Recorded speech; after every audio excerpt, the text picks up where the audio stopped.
स्वागत करती हूँ आप सभी का। सावित्री चंदेल और साई आंटी। आशा करती हूँ आप सभी स्वस्थ होंगे, कुशल होंगे और सब परिवार प्रसन्न होंगे। तो साथियों, आप जानते हैं कि मैं कविताएं लिखती हूँ और धार्मिक कथाएं भी कहती हूँ और कुछ प्रेरक बातें भी आपसे करती हूँ। लेकिन आज मैं कुछ अलग हटकर बात करना चाहती हूँ किसी विषय पर, क्योंकि मेरे पास फ़ोन आए थे और उन्होंने कहा कि आंटी आप इस पर वीडियो बनाइए। तो बात कर रही हूँ पुराने कपड़ों की, क्योंकि बहुत वीडियो होती हैं यूट्यूब पर, चैनल पर आप देखते रहते होंगे। तो उसमें अलग अलग तरह की लोग बातें करते हैं, अपने अपने हिसाब से सब बात करते हैं। मैं भी अपने हिसाब की बात करूँगी और जो चीज़ आपको सही लगे, आपका मन और मस्तिष्क जिस बात को स्वीकार करे, आप वैसा कीजिएगा। तो साथियों, मुझसे पूछा कुछ लोगों ने कि आंटी ये बताइए कि जो पुराने कपड़े होते हैं, हमने वीडियो में कहीं पर सुना है, वो कहते हैं कि वो हमें किसी को देने नहीं चाहिए। तो साथियों, अपना अपना विचार है। मैं ये कहना चाहती हूँ कि जब पुराना समय थोड़ा याद कीजिए कि जब हम 4-5 भाई बहन होते थे, छोटे छोटे होते थे, तो एक दूसरे के कपड़े हम पहना करते थे। और जब बड़े भी हो गए, शादियाँ हो गई हम सब की, तो भी हमारी छोटी बड़ी बहनें एक दूसरे से कपड़े शेयर कर लेते हैं और हमें कभी कोई ऐसा नुकसान नहीं हुआ। कुछ जगह पर वीडियो में मैंने सुना भी और मुझे बताया भी मेरी फ्रेंड्स ने कि ये कहते हैं कि अपने किसी रिश्तेदार को नहीं देना चाहिए, अपनी नेगेटिव एनर्जी चली जाती है, किसी के कपड़े पहनने नहीं चाहिए, उसकी नेगेटिविटी अपने पास आ जाती है। साथियों, ऐसा कुछ नहीं होता। आप ऐसा वहम बिल्कुल ना पालें और अपने पुराने समय को याद कीजिए कि हम सब परिवार के सदस्य, जो सबसे बड़ा होता था, उसके बाद क्या नीचे तक नहीं पहनते थे हम लोग हैं। और हम लोग तो जैसे अब बड़े हो गए हैं, हम तो आपस में भाभी हो गई, नंद हो गई, हम लोग हो गए, हम सब एक दूसरे के कपड़े पहनते हैं और ऊपर वाले की कृपा से हम सभी ठीक है। कोई किसी की नेगेटिविटी हमारे किसी के अंदर नहीं आई है। तो आप ऐसा वहम ना पालें, क्योंकि अगर हमारे पास बहुत कपड़े हो गए तो अधिकांश संचय करने की प्रवृत्ति होती है हम लोगों की। तो हम क्या करते हैं कि उनको बांध करके रख दिया एक साइड पे कि बाद में पहन लेंगे, बाद में काम आएंगे। कई बार क्या होता है कि कुछ फटे पुराने कपड़े होते हैं, उन्हें हम साल साल भर तक कहीं पर बांध के रखे रहते हैं कि पहुँचने के काम आएंगे, ये काम आएंगे, वो काम आएंगे। तो उन चीज़ों को ना बांध करके साल 2 साल के लिए मत रखिए, उनको उन्हें यूज़ कीजिए। और दूसरी बात, अंडरगारमेंट्स की बात कर रही हूँ कि जैसे हमारे भाई होते हैं या हस्बैंड या जो भी पुरुष वर्ग है, वो कई बार क्या करते हैं कि फटी हुई बनियान अंदर डाल लेते हैं, पहन लेते हैं कि अंदर ही तो है, कौन देख रहा है। बात कौन देख रहा है कि नहीं है। कहते हैं कि शनि खराब है, शनि। भाई, जब फटे हुए कपड़े तुम्हारे तन पे आ गए तो शनि तो खराब अपने आप ही हो गया।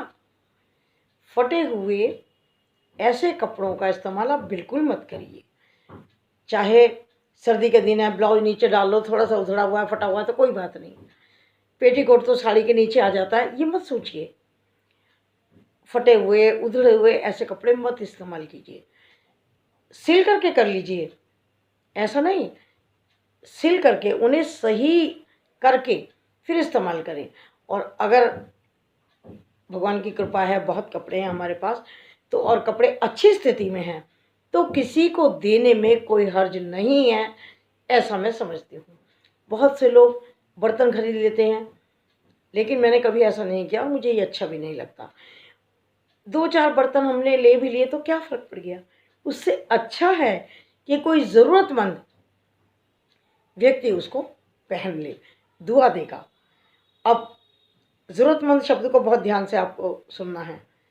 जिसको वास्तव में ज़रूरत है, आप उसे अगर अपने पुराने कपड़े धोकर प्रेस कर देंगे, बहुत खुश होकर के पहनेगा।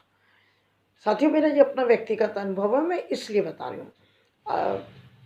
मेरे घर से थोड़ा सा दूर जा कर के थोड़े से जो कबाड़ी होते हैं ना, कबाड़ खरीदते हैं, वो काफ़ी फैमिली रहती हैं। तो कई बार हम लोग जो साईं मंदिर के लोग हैं, हम अपने कपड़े अच्छे से धो के और अच्छे से तह बना करके वहाँ भेज देते हैं। तो कई बार तो वो लेडीज़ को मैंने ये कहते हुए सुना कि आप जो कपड़े देते हैं वो तो हम गाँव में जाकर ना शादियों में पहनते हैं। देखिए कितनी खुशी मिलती है उनको। 4 बर्तन लेंगे तो क्या होगा, कुछ नहीं होगा। ज़रूरतमंद, मैं बार बार ज़रूरतमंद कह रही हूँ, ज़रूरतमंद को आप अपने कपड़े दें, कोई नेगेटिविटी नहीं होगी, किसी का कुछ नहीं होगा। हाँ, जो अंदर के कपड़े होते हैं वो तो वैसे भी हम किसी को देते नहीं हैं, अंडरगारमेंट्स किसको देंगे। अगर वो फट गए, बेकार हालत में हो गए, तो उन्हें अच्छे से फाड़ दीजिए, डिस्ट्रॉय कर दीजिए, काट दिए कैंची से, कुछ भी कर दीजिए। तो एक दो जगह मैंने देखा कि उसमें कहा कि उन्हें जला दीजिए। जलाना कपड़ों को अच्छा नहीं माना जाता है, आप सभी जानते हैं इस बात को, कि यदि हमारे कपड़े प्रेस से भी जल जाते हैं या किसी भी तरह जल जाते हैं तो हमारे बुजुर्ग व्यक्ति उसको पहनने नहीं देते थे। याद है ना? वही बात कह रही हूँ कि जलाने की ज़रूरत नहीं है। अगर कोई ऐसा कपड़ा है जो अंदर का है और हम उसको नहीं दे सकते, उसको आप डिस्ट्रॉय कर दीजिए, फाड़ दीजिए कैसे भी, और उसको किसी चीज़ को पोंछ करके वो गंदे से हो जाएंगे, उसे कूड़े में डाल दीजिए। वहम मत पालिए ज़्यादा। और कपड़े देने में किसी को कोई हर्ज नहीं है। हाँ, एक शब्द है दान। मान लीजिए कि आप श्राद्ध का दान दे रहे हैं, कोई इस प्रकार दान दे रहे हैं, आपके बच्चे का जन्मदिन है तो आप दान दे रहे हैं, वहाँ पुराने कपड़े बिल्कुल मत दीजिए, कभी मत दीजिए। दान हमेशा नए कपड़ों का होता है, नई चीज़ों का होता है, उसे हम दान कहते हैं। और ये जो हम दे रहे हैं, ये ज़रूरतमंद की ज़रूरत को पूरा करने के लिए दे रहे हैं। तो साथियों, आशा है कि मैं जो बात कहना चाहती हूँ वो आप तक पहुँच गई होगी, कि आप वह मत पालिए कि हमने वीडियो में ये सुना, नेगेटिविटी आ जाती है, किसी के मत पहनो, अपने भी मत दो, कोई फ़र्क नहीं पड़ता। हम ये सब आपस में बहनें, भाभी, नंद, ये जो कपड़े हैं ना, ब्लाउज़ हो गए, साड़ी हो गई, खूब बदलते हैं। जो चीज़ उनको मेरी पसंद आ जाती है वो पहन लेती हैं, मुझे उनकी आ जाती है मैं पहन लेती हूँ। तो इसमें कोई हर्ज नहीं है, इसलिए आप बिल्कुल टेंशन ना लें। और अगर आपके पास कपड़े अतिरिक्त हैं, थोड़े ज़्यादा हैं, तो आप उन्हें ज़रूर किसी ज़रूरतमंद को दे करके आशीष लीजिए, उनकी दुआएं लीजिए। हाँ, जिस वक्त मैंने कहा है, जन्मदिन हो या श्राद्ध हो, ऐसी जगह पर दान नहीं देना है उनका, वैसे दे दीजिए, ठीक है। जैसे कभी मैं रिक्शे में बैठ कर आया करती थी, स्कूल जाती थी जब मैं ऑन ड्यूटी थी, तो जो रिक्शे वाले आते थे मैं उनको बिठा करके चाय वगैरह पिला देती थी और पूछ लेती थी कि भैया बेटे के पैंट शर्ट हैं दो चार, क्या आप पहन लेंगे? तो वो बड़े खुश हो गए, कहते थे कि हाँ बहन जी पहन लेंगे।